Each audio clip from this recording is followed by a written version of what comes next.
अस्सलाम वालेकुम सराइकी वसेब दे मेरे सारे भीन भरावे को खुश आमदेद जिथा रो हंसदे वसदे खुश तो खुशहाल रो कल सारा त्योहार अडियाला दे बाहर क्या कुछ थींदा रह गए और रात को अनकने देर रात को क्या कुछ थे अलीमा खान और उज़मा खान के हवाले नाल अहम खबर घिन के मैं तुम्हारे सामने हाजिर हाँ। तो आपको गुजारिश ये है कि तुम अपने बिरा दा चैनल सब्सक्राइब कर गिनो like and share the button जरूर दबा दिता करो। इन मेरी बड़ी हौसला अफजाई थी है। मैं तुम्हारे सारे शुक्रगुजार रहा है वैसा कल मंगल का रिवार है और जिवें मैं तो दसिया ही कल इमरान खान नाल मुलाकात का रिवार होंगे फैमिली और उनके वकील जरे ही मिलते हुकूमत करें। लेकिन हुकूमत जी है वो पहले ही एक खबर कर दी है कि शायद बल्कि यकीनन ई मंगल को मुलाकात ना करवाई वैसी पिछले मंगल को जो कुछ थी है उज़मा खान जेल चो निकल के जो कुछ गुफ्तगू की है उन गुफ्तगू का रद्द अमल तुसा डिठा उसी बहुत शदीद किस्म का आया है। वज़रा भी प्रेस कॉन्फ्रेंसिस की और उनके बाद DGSP भी प्रेस कॉन्फ्रेंस तई है। बड़ा हंगामा खेज हफ्ता है पिछला और ये फैसला कर दिया गया है कि ई मंगल को इमरान खान साहब नाल कई दी भी मुलाकात ना करवाई वैसी और उवें ही थे कल इमरान खान साहब की भीणी उज़मा खान और अलीमा खान जेल च गया हैं उन्हें मुलाकात करना से लेकिन उन्हें को जेल तो बहु बाहर बहु पिछो रोक दिता आने और उन्हें उथा धरना दे दिता है। उस टाइम उन्हें दे नाल तहरीक इंसाफ के कुछ रहनुमा भी हैं पे और कुछ कारकुनान भी हैं जिन्हें तादाद कोई 400-500 है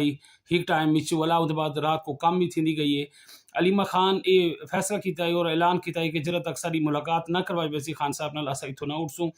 और उन्हें को जरी इदारे हैं उन्हें भी बहुम इजाजत दे दी है। वो उथा बैठे रह गए काफ़ी देर तक उथा रहनुमा मुख्तलिफ आंदे भी रह गए थोड़ी देर गुफ्तगू करके अपनी हाजिरी लवा के वाला वापस लगे वेंदे हैं। और शाहिद खटक जरा KPK का एक क्या दिन के पार्लियामेंटेरियन है ये तो कौमी असम्बली का लेकिन उनका ताल्लुक KPK नाल है। वो काफ़ी देर रात तक अलीमा खान और उज़मा खान नाल बैठा रह गए और कुछ कारकुनान भी हैं। इन दौरान उथों का माहौल बड़ा गर्म सर थींदा रह गया। कारकुन जेरे आंदे हैं वो आके सवाल करते हैं शायद खटक नाल और बे जेरे रहनुमा हैं कि इतना लोग क्यों नहीं आंदा पे तुसा तो ऐलान किया है कि अज पूरे पंजाब विचों पार्लियामेंटेरियंस जितने भी टिकट होल्डर्स हैं और दूजे जो सैनेटर्स हैं वो सारे अडियाला तो बाहर आसन और खान साहब ने मुलाकात की कोशिश करे सन लेकिन इतना कोई नज़र नहीं आता पिया। उथा गर्मी सर्दी भी थी रहेगी लेकिन बहरहाल गाल ये है कि ना लोग कट्ठे थे और ना ही जनाब साहब उन्हें दी मुलाकात करवाई गई है। इमें रात थी गई है रात कने दे वक्त काफ़ी जरे उथों दे इदारे दे लोग मौजूद हैं SHO है जरा पुलिस दा उन्हें मन के अलीमा खान को एक दफ़ा आके कि तुसा भाई अपना एहतजाज रिकॉर्ड करा के दे हुन तुसा इथों लगे बनो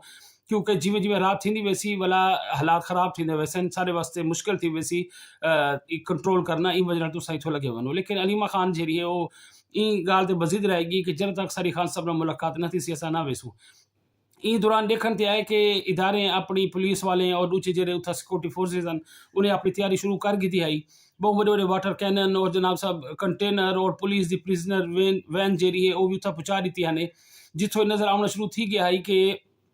अगर ये बैठे रह गए तो अगों बन के कोई कार्रवाई थी सकती है और ये डर मौजूद है। कारकुन भी जेरे हैं जेरे वैसे हाजिर लवा के जिस डिठे भी है कोई रहनुमा मौजूद कोई नहीं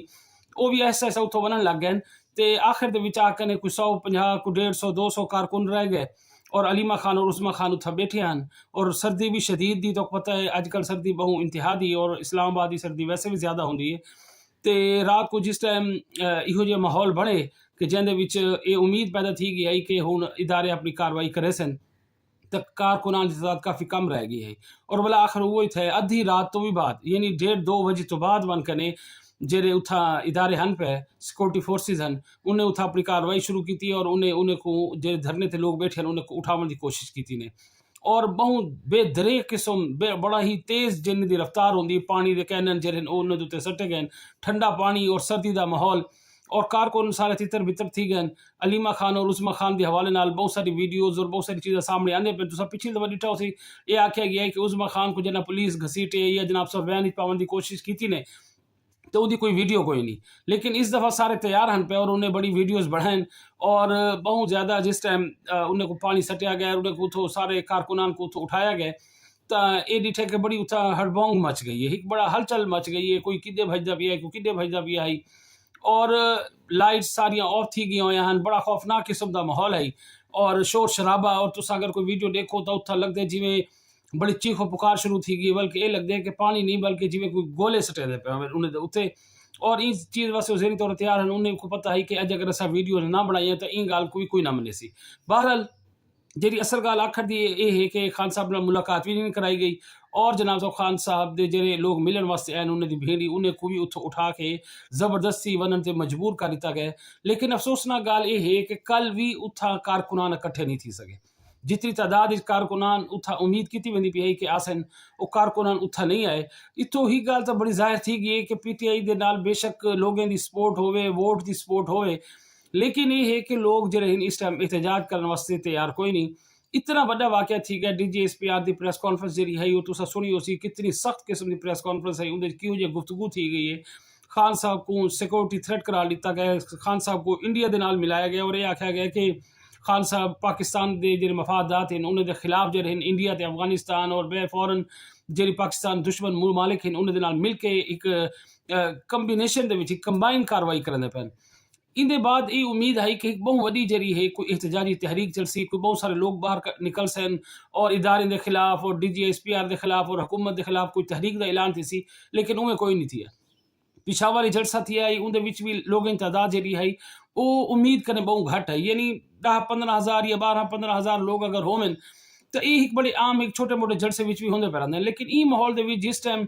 रद्द अमल जाहिर करने का एक खास मौका है यानी कि इंदे कने अच्छा मौका क्या मिल सकता है पार्टी कारकुनान को कि वो बाहर निकलन हा और वो खान साहब नाल अपनी सपोर्ट जी है वो जाहिर करें लेकिन लोग उथा भी नहीं निकलते लोग इथा भी नहीं निकलते अच्छा ये तो लोगों की गाल है वत तुसा अगर पार्लियामेंटेरियंस का रवैया देखो तुसा सेनेटर गोहर कल उथा अदालत तो बाहर जेल तो बाहर गुफ्तगू की थी आके वो गुफ्तगू जी है वो कहीं भी कोई मजाहमती गुफ्तगू नहीं लगती पी बहरहाल एक अच्छा रवैया मैं तो ज़ाती तौर पर समझना कि ये बड़ा मुनासिब और मैच्योर रवैया है कि गोहर साहब आए उन्हें आके गुफ्तगू की गाल की उन्हें आके बातचीत की गाल की उन्हें आके जी कि ज़ाती दुश्मनी नहीं होती सियासतदानें की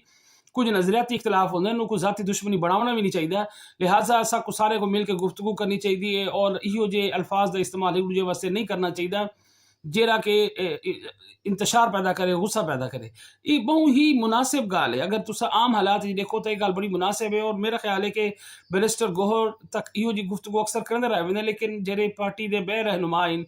उन्हें को भी चाहिए इो रवैया अपनावन और अगर ये रवैया शुरू करनी ने अपनाया होया तो हुण हालात बहुत मुख्तलिफ भी होवे ना शायद खान साहब के उत्ते जितनी मुश्किलात हुण हिन पिया इन्हें भी काफ़ी कमी आवे लेकिन बदकिस्मती नाल PTI के जो रहनुमा हैं जो खास तौर पर नौजवान KPK के रहनुमा हैं उन्हें ये समझ गई कि शायद जी सारी मकबूलियत है और जरा साडा वोट बैंक है या साडा जरा एक सोशल मीडिया के उत्ते इतना प्रेशर है वो इतना ज़्यादा है जरा इदारे को कमज़ोर कर रहे सी और इदारे को पिछो हटन ते मजबूर करे सी लेकिन तुसा अगर इको मैं ये गाल काफ़ी अरसे करने लग पी हाँ कि तुसा इदारे को इवें प्रेशराइज नहीं में कर सकते देखो जी इदारे कने बड़ी पावर होंगी है बहुत ताकत होंगी है उन्हें कने सारे यानी कि हथियारों वाले होंगे जो मीडिया उन्हें कंट्रोल हो सकते अदालतें उन्हें कंट्रोल कर दी पार्लीमेंट जी है इस टाइम वो इदारे के कंट्रोल वो कोई ऐसी और हुकूमत जी बनी हुई है वो हुकूमत मफाद इस टाइम इदारे के नाल जुड़िया हो क्योंकि ये उन्हें दे सिर ते ही चलती पी है जिस टाइम ही कोलेशन की हुकूमत होंगी है और कोलेशन भी अगर मुख्तसर होवे तो वो चलाना बड़ा मुश्किल होता इतना तो कोलेशन बहुत बड़ी कोलेशन है पीपल्स पार्टी तो बगैर इन्हें हुकूमत नहीं बनती हूँ तो चलो सादा अद्धी अक्सरियत इन्हें को मिल गई है लेकिन पहले इनमें कोई नहीं लेकिन हुकूमत को सारी सपोर्ट इदारे की है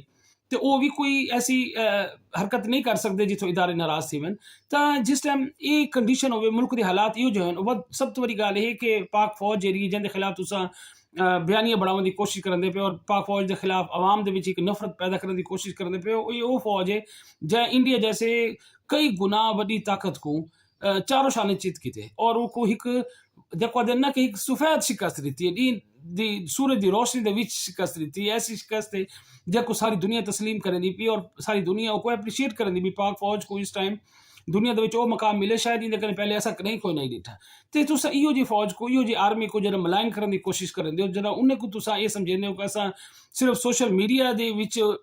साढ़े कीबोर्ड वैरियर जेरे हिन वो शायद इहो जी फौज को बैकफुट तक हिन वैसे तो ये मुमकिन कोई नहीं होता मेरा ख्याल है कि खान साहब जरा है इस सारी सूरत हाल को एक सियासी जरा मंजरनामा है वो रीड नहीं कर सके सही तरीके नाल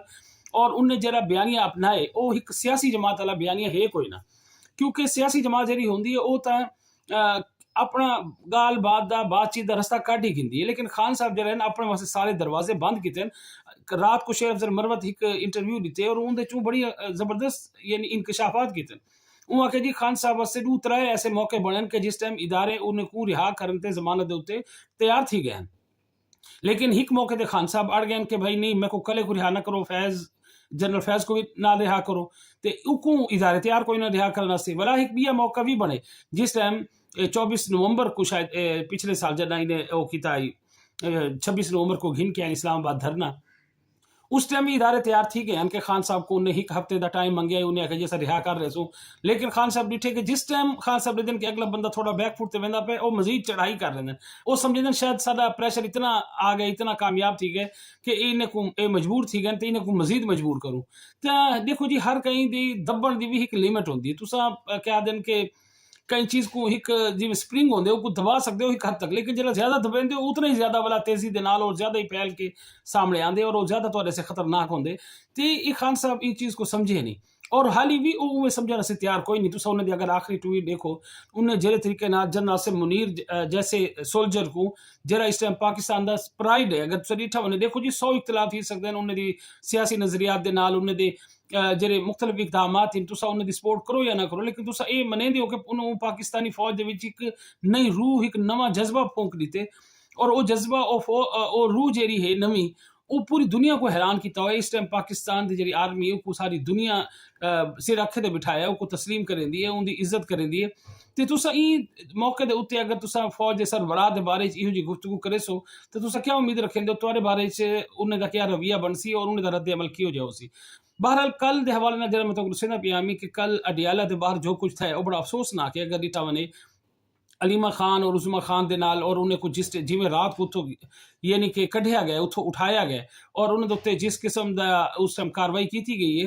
वो बड़ी अफसोसनाक है कि यार भीणीहीन जो भी है वो अपने भिरा वास्ते आए बैठे हैं, बाकी सारी गाली तो अपने जाते हैं। मैं ज़ाती तौर पर समझदा कि अलीमा खान जो कि इस टाइम मैं तो को पहले प्रोडिक्शन दे चुके हैं कि अलीमा खान दे नाल इहो जो वाकया थे सन उको पार्टी दे विच क्योंकि ये फैसला कर दिया गया कि अलीमा खान को पार्टी सौंपी बने और इहो जो माहौल बनाया बने जिंदे अलीमा खान एक वाहिद शख्सियत निकल के सामने आवे और सारी PTI जी ये तस्लीम कर लग बने कि अलीमा खान ही वो लीडर है जको असा पार्टी सौंप सकते हैं। तो अलीमा खान अपने जेरे कोई एक रोड मैप दिता गया उन्होंने चलती भी है, लेकिन बहरहाल ये मनाजिर अच्छे कोई नहीं अंदर खाते का जो कुछ और तय थी गया वो तो वक्त के नाल ही सामने आसी, लेकिन आम आदमी जो कुछ देदा पे उको ये चीज़ जेरी है उको